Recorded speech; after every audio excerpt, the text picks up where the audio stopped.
Senhor nosso Deus, nosso Pai, Pai, te pedimos com o coração grato, confiante, Senhor, que o que vamos pedir, vamos receber. Então, Senhor, já oramos com o coração grato pela presença do pastor amanhã aqui, Pai. Eu sei, Senhor, que Tu está no controle e que tudo coopera para o bem daquele que ama a Ti. Ainda que os nossos corações não entendam, Senhor, a motivação dele não estar aqui essa noite, mas eu tenho certeza que tudo há um propósito, Senhor, nos Teus projetos e nos Teus planos. Eu sei que amanhã ele estará aqui, Senhor, e trará uma palavra de bênção, de misericórdia e de amor para o Teu povo, Senhor. Eu te peço então que Tu, com a Tua poderosa mão, possa trazê-lo debaixo das Tuas asas, possa trazê-lo com toda segurança, Senhor, e traga junto com ele um espírito de verdade, Senhor. Um espírito, Senhor, solícito de verdade, para trazer, Senhor, a Tua verdade. Somente ela nos interessa, Senhor. Em nome de Jesus nós Te agradecemos. Antes de nós começarmos a mensagem, irmãos, eu queria agradecer.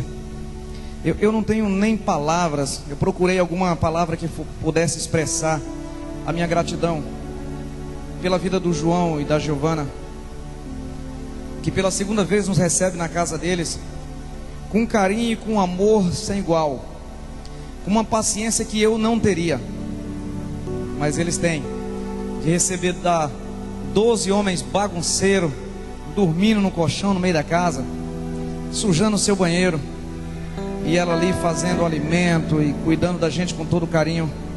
Giovana, o pagamento que eu tenho para você é pedir que o Deus que eu sirva abra as janelas do céu sobre a tua vida, sobre a tua família, e te faça prosperar em todas as áreas da tua vida, que te traga muito amor na tua casa, que te traga paz, porque isso não tem preço, não tem dinheiro que compre. E eu tenho certeza que Deus vai ouvir o meu clamor e abençoar grandemente a tua casa. Obrigado, Giovana. Obrigado, João. Quero agradecer também o grupo de louvor dessa igreja, que sempre nos atende com um amor imenso. Os meninos recebem a gente com todo carinho, se dispõe a nos servir. Que Deus continue abençoando cada um deles e cada um da sua família. A mensagem que Deus colocou no meu coração essa noite, ela se passa em uma cidade de veraneio, uma cidade entre o mar Mediterrâneo e o Mar Morto, bem próximo a Jerusalém. É uma cidade chamada Jericó. Foi uma cidade destruída e reconstruída pelo Herodes o Grande. E essa cidade era frequentada por muitas pessoas, principalmente quando era a festa de Páscoa. Então as pessoas passavam por lá para ir até Jerusalém. Abra a tua Bíblia comigo no livro de Marcos 10, a partir do verso 46.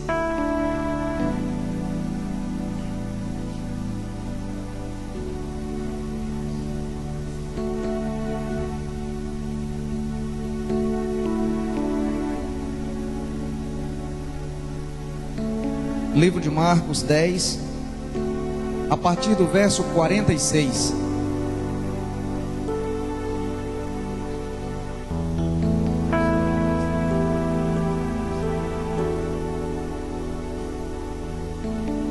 Todos acharam? Digam amém. Quem não achou, pede um minutinho que a gente espera. Irmãos, eu não me aguentei e vim pedir para falar uma coisa. Eu já preguei uma vez aqui nessa igreja, e quando eu ouvi falar que o pastor Lécio não estava, eu falei: Jesus tem misericórdia, o pastor Tony pode me chamar para pregar. E eu pensei, eu vou pregar sobre o cego de Jericó. Eu estou arrepiada. Quando o senhor me falou que ia falar sobre Jericó, eu comecei a me arrepiar. Eu falei: se ele falar que vai pregar sobre o cego de Jericó, eu não me aguento, eu vou lá dizer. Então a igreja precisa ouvir a palavra nesta noite e deixar a capa ou as capas. Isso é só uma confirmação de que o Espírito é o mesmo. A partir do verso 46, nós vamos primeiro ler o texto e depois analisá-los à luz da Bíblia. Depois foram para Jericó. E saindo ele de Jericó com seus discípulos e uma grande multidão, Bartimeu, o cego filho de Timeu, estava sentado junto à beira do caminho, mendigando. Ouvindo que era Jesus de Nazaré, começou a clamar e dizer: Jesus, filho de Davi, tem misericórdia de mim. E muitos o repreendia para que se calasse, mas ele clamava cada vez mais: Jesus, filho de Davi, tem misericórdia de mim. E Jesus, parando, disse que o chamasse. E o chamaram o cego, dizendo-lhe: tenha bom ânimo, levante-se, ele te chama. E ele, lançando de si a sua capa, levantou-se, foi ter com Jesus. E Jesus, falando, disse-lhe: o que queres que faça? E o cego lhe disse: mestre, eu quero ver. E Jesus disse: vai, a tua fé te salvou. E logo viu e seguiu a Jesus pelo caminho. Se esse texto fosse apenas lido dessa maneira, seria apenas uma história. Seria a história que relata o milagre de Jesus. Mas essa história, entre uma linha e outra, ela tem muito a nos ensinar. Porque essa história fala de um cego, e um cego naquela época a maioria das profissões exigia muito de esforço físico. Portanto, qualquer uma pessoa que fosse mutilada, cego, ele levava desvantagem. Então ele era obrigado a viver mendigando. E o cego, para completar um pouco mais a situação dele, era considerado maldito. Segundo eles, a sua crença na época, eles acreditavam que o cego era um pecado mortal que ele tinha cometido, por isso ele levava uma maldição e era cego. Então naquela época essas pessoas, segundo eles, malditas, viviam à beira do caminho. A cidade era cercada por muros, então eles ficavam à porta da cidade mendigando. Aquele cego então ouviu falar, apenas ouviu falar, que passaria por ali um senhor chamado Jesus de Nazaré. Quando ele então ouviu falar que Jesus passara por ali, ele ficou atento. E quando Jesus foi passando, ele começa então a clamar: Jesus, filho de Davi, tem misericórdia de mim. A multidão, como sempre, a multidão sempre atrapalhou os planos de Jesus. A multidão teve sempre tentando te afastar de Jesus. Essa mesma multidão tenta te impedir de chegar até Jesus hoje. Aquela mesma multidão que mandava assim, ó: cala a boca, não aborrece o mestre, ele não vai te ouvir. Essa mesma multidão hoje olha para você quando você diz assim: eu vou fazer um propósito com Deus. Ela olha para você e diz: larga a mão disso, não vai dar em nada, você está perdendo o seu tempo. A multidão está sempre querendo impedir você de chegar até Jesus. Mas aquele homem não se intimidou. Aquele homem colocou a sua fé em ação, como diz a canção. Se a gente colocar a nossa fé em ação, a fé sozinha, irmão, a fé sem obra, ela é morta. A fé sem ação também, ela é totalmente paralisada. Aquele homem então decide tomar uma atitude e começa: Jesus, filho de Davi, tem misericórdia de mim. Aí você pode me perguntar: então, mas por que a expressão filho de Davi? Aquele homem estava reconhecendo que Jesus era o Messias, porque segundo as profecias, Jesus seria descendente de Davi. Então toda vez que uma pessoa reconhecia Jesus como filho de Davi, estava reconhecendo aquele homem então como o Messias. Então aquele homem começa a gritar, começa a clamar.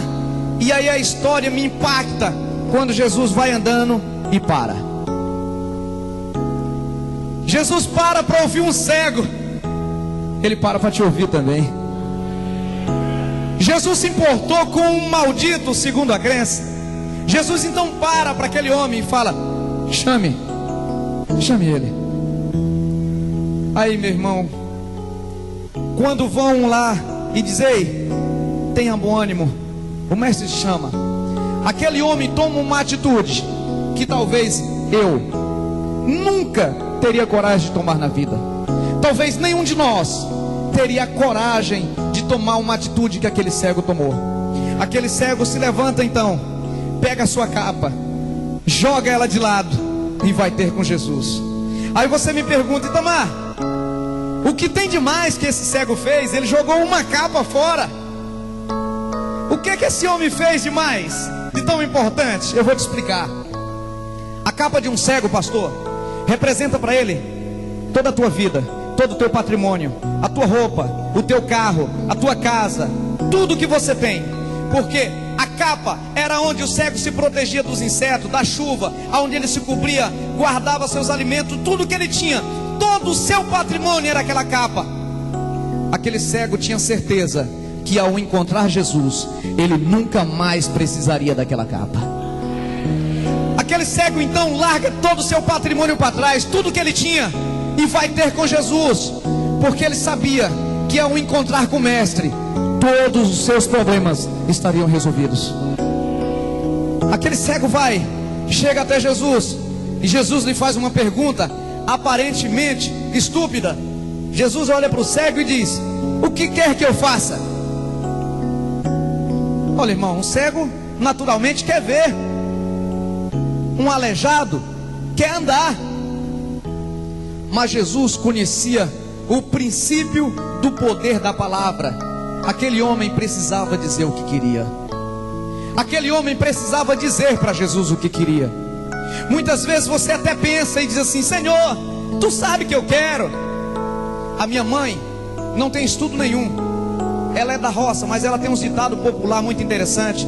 E ela fala para mim assim: eu não sei o que é que mudo quer, tem que pedir. Jesus sabia do princípio do poder da palavra, porque quando Deus criou o mundo, Ele disse assim: haja luz, haja terra, haja água. Mas aí Ele foi te criar. Como foi que Ele te criou? Haja o homem? Foi assim? Não foi.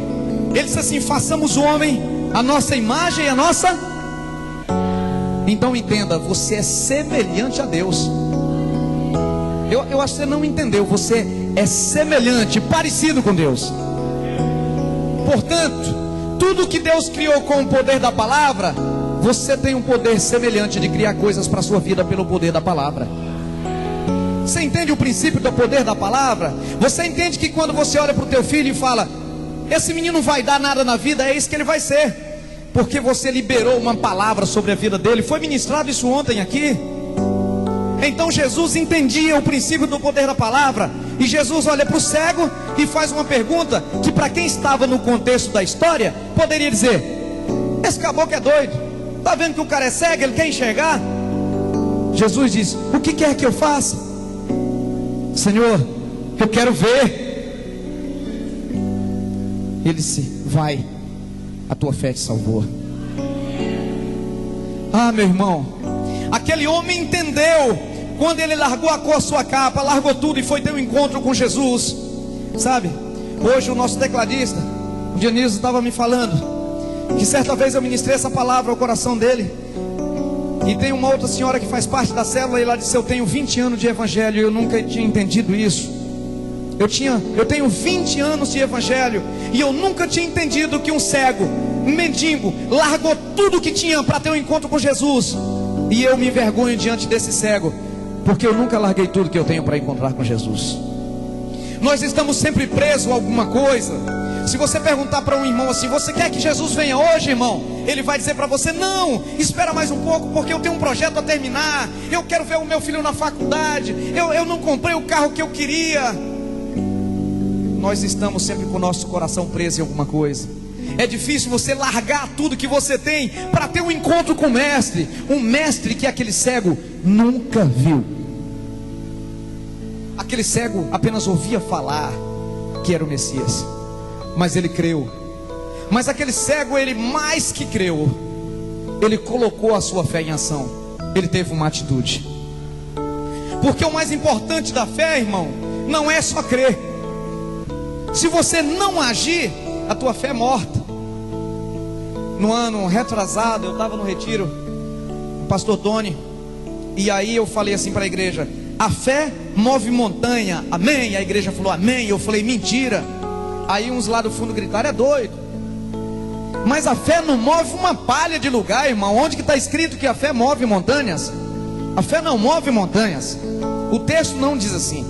O texto diz assim: olha, se você tiver fé medíocre, pequena, não precisa ser grande, do tamanho de um grão de mostarda, e você disser aquele monte: epa, se você disser, então eu tenho que dizer, não é só ter fé?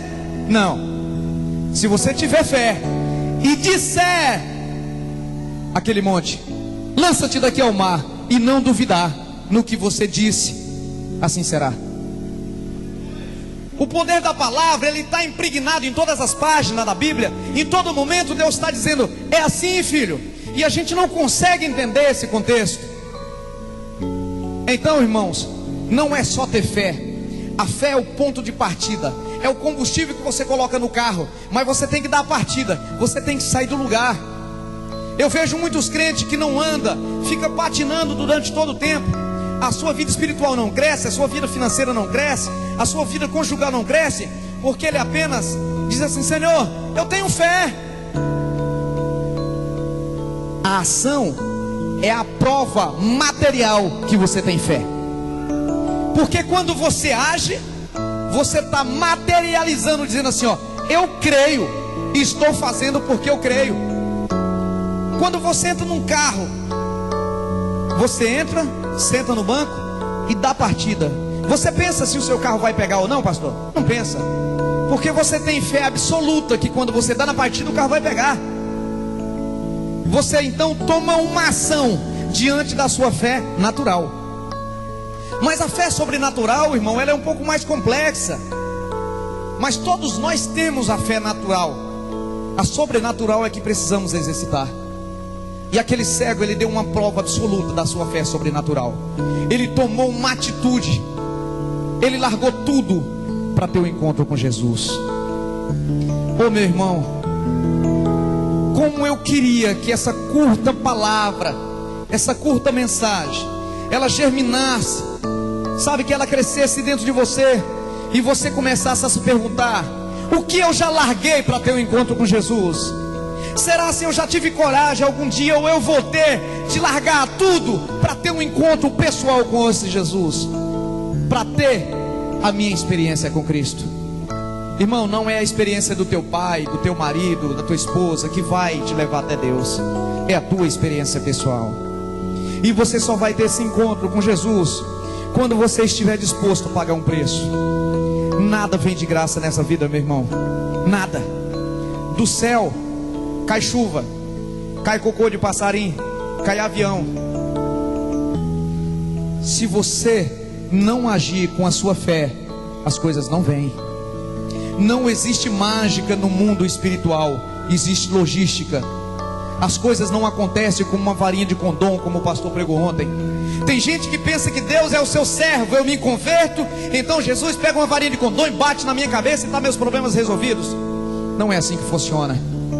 Se existisse mágica no mundo espiritual, quando o profeta Daniel orou e demorou 21 dias para o anjo chegar com o resultado da sua oração, por quê, irmão? O anjo não poderia sumir do céu e aparecer na terra? Foi assim que aconteceu? Não foi, né? O anjo veio e foi impedido, e ele lutou durante 21 dias, e quando ele chegou, ele disse assim: ei, acalma o teu coração, Deus te ama. Ele ouviu a tua oração desde o primeiro dia. O problema é que eu estava vindo trazer o resultado da tua oração, e eu fui impedido pelo reino da Pérsia, e eu tive que lutar e pedir para que Miguel me ajudasse. Então eu cheguei aqui com o resultado da tua oração. O mundo espiritual existe uma logística para as coisas acontecer. Mágica nunca existiu e nem vai existir, meu irmão. Então nós precisamos agir com a nossa fé, com a nossa fé inteligente. Precisamos ter um encontro com Deus para que as coisas aconteçam. Pode ter certeza, meu irmão, que a tua vida vai dar um passo a mais no dia que você estiver disposto a dar um passo até Jesus. No dia que você dispor a largar tudo. Irmãos, para mim chegar ontem aqui na sexta-feira, não pensa vocês que foi fácil, não. Eu mexo com um ramo muito difícil. Eu tenho empresa de factory, e a gente enfrenta muito problema nesse ramo, porque se vende dinheiro, e não é fácil vender dinheiro. É um produto que todo mundo quer, mas nem todo mundo pode pagar. Então eu enfrentei uma dificuldade terrível na sexta-feira. É o dia de maior movimento na minha empresa, mas eu larguei a minha empresa para trás para estar aqui com vocês, porque eu sabia que Deus tinha bênçãos para a minha vida hoje aqui. Porque eu sabia que ao largar a minha empresa lá, Deus ia cuidar para mim. Não é um dia que eu fico fora para cuidar das coisas espirituais que Deus não vai prover na minha empresa. Eu não tenho a menor dúvida. Eu tenho certeza que ao chegar segunda-feira lá, os meus problemas vão estar lá com a solução bem apontada, bem encaminhada para me resolver. Muitas vezes você está deixando de ter um encontro com Deus, porque o teu coração ainda está preso a muitas coisas do mundo. Mas eu te peço que essa noite você abra o teu coração e largue a tua capa para trás. Largue tudo aquilo que te prende, tudo aquilo que te impede de chegar até Jesus, e tenha um encontro pessoal com Deus, porque Ele está doidinho de amor para ter um encontro pessoal com você. Irmão, para ter todo esse culto, para ter todo esse movimento, para ter todo esse envolvimento espiritual aqui, o pastor Tony paga um preço absurdo. Ele paga o preço da oração, da renúncia, das pedradas, das acusações. Ah, irmão, vocês não pensam que é fácil. É muito difícil. Mas quanto maior o preço, maior é a vitória. Se a tua luta está demorando, se ela está tardando, é porque a vitória é muito, mas muito maior, pode ter certeza disso. Deus tem vitória para você. Se você crer e colocar sua fé em ação, Deus vai fazer uma mudança na tua vida. Mas creia e saia do lugar, meu irmão. Creia e dê um passo de fé. Creia, acorde mais cedo, trabalhe mais que os outros, haja mais, faça algo mais, faça a diferença. Quando eu comecei a minha vida financeira, eu tinha um amigo e eu perguntei para ele assim: o que eu devo fazer para ser melhor que os outros? Ele falou: faça mais que os outros. Ele falou: se os outros trabalham das 6 da manhã às 6 da tarde, trabalha das 5 da manhã às 10 da noite, e no final de 10 anos você vai ter uma diferença dos outros. Você quer ser um cristão diferente? Ore mais que os outros. Você quer receber mais bênção de Deus que os outros?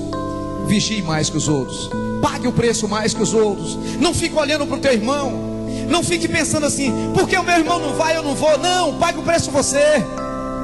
Tenha mais comunhão com Deus. Ganhe mais tempo na presença de Deus. Não é perder, é ganhar. Tire mais tempo da tua vida para falar com Ele. Tire mais tempo da tua vida para estudar a palavra de Deus. Não se conhece um Deus se não for pelas Escrituras, meu irmão. Não se tem intimidade com quem não se conhece. Eu não posso chegar para esse irmão aqui que eu não conheço ele, eu não tenho intimidade nenhuma com ele. Como é que eu posso chegar para ele e pedir alguma coisa para ele? Como é que você pode chegar ontem na igreja, se converteu, acha que Deus vai resolver todos os problemas da sua vida? Olha, eu já tenho intimidade com Deus, eu posso pedir, Ele vai me dar tudo. Você não tem intimidade com Deus ainda? Você precisa pagar o preço. A tua vida vai ser transformada dia após dia. Ela não se transforma como um passe de mágica. Certa vez eu vi o pastor Eduardo fazer uma ministração e ele fez um exemplo que marcou meu coração. Ele disse assim: você vem aqui na frente, se converte e diz assim: a minha vida é de Cristo. Beleza. Aí ele fez um comparativo. Ele disse assim: o pastor Tony compra uma fazenda do Alexander. Aí o Alexander ganhou essa fazenda de herança da família. Mas essa fazenda ele não cuidou durante 10 anos. E ela está cheia de cupim, a cerca está derrubada, não tem pasto, está tudo destruído, está toda avacalhada, porque o Alexander não cuidou da fazenda. É mau fazendeiro, olha a cara dele, dá uma olhada. Não tem cara de fazendeiro, não é verdade? Não tem. Aí o pastor Tony vai lá e compra a fazenda, 100 mil reais. Tá bonito, hein, pastor? Pastor Tony foi lá e pagou à vista 100 mil. Foi no cartório, assinou, lavrou a escritura, transferiu, passou para o nome do pastor Tony. É dele. Acabou. A partir de hoje, a fazenda que era do Alexander é do pastor Tony. Morreu o assunto. Isso coloca as cercas no lugar? Isso tira os cupim? Isso recuperou o pasto? A fazenda continua a mesma. Não mudou a vida da fazenda, porque a fazenda passou a ser do pastor Tony. Ela vai começar uma mudança agora. Vocês estão entendendo a analogia? Só o comparativo. A partir do momento que você vem e entrega a tua vida para Jesus, a tua vida é a mesma. A mudança parte de você. A mudança depende de você a partir de agora. Agora o pastor Tony vai ter que comprar arame, morão, fazer a cerca, tirar o cupim, limpar a fazenda, arrumar a casa que estava derrubada.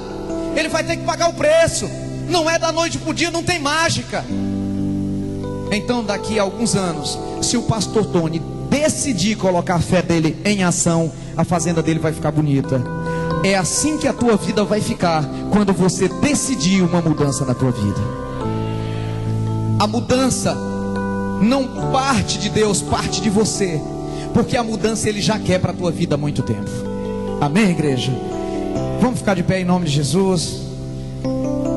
Eu espero que essa mensagem fique no teu coração, e eu espero que você decida praticá-la, porque não importa eu trazer uma mensagem para você, e se você não decidir praticar nada dela, foi tempo perdido.